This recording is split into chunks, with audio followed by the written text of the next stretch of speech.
मुंबईसह उपनगरांनाही मुसळधार पावसानं झोडपलं। मुंबई, ठाणे, नवी मुंबईत तुफान पाऊस, ठिकठिकाणी पाणी साचल्यानं मुंबईकरांचे हाल, तर मुंबईतील धरणांच्या पाणी पातळीतही वाढ।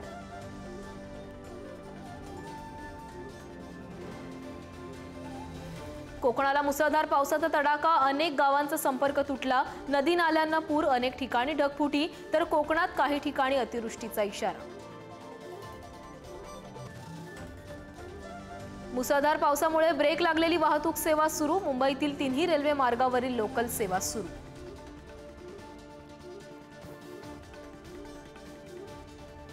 राज्यातील अनेक भागांमध्ये पावसाची तुफान बॅटिंग, नदी नाल्यांना पूर, पुराचं पाणी घरांमध्ये शिरल्यानं अनेकांचे संसार उघड्यावर, तर पुढच्या 24 तासांसाठी पावसाचा येलो अलर्ट जारी।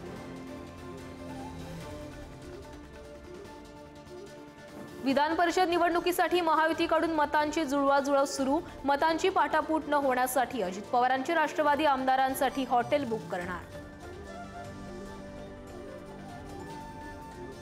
इंग्लंडमधून आणली जाणारी वाघनखं शिवरायांची नाहीत, इतिहास संशोधक इंद्रजित सावंत यांचा मोठा दावा, सरकारनं महाराष्ट्राची घोर फसवणूक केली, सावंतांचा आरोप। हिंगोली परभणीनंतर जरांगेंच्या नांदेडमधील रॅलीला तुफान प्रतिसाद, नांदेडमधील शांतता रॅलीला मराठा बांधवांचा लक्षणीय सहभाग।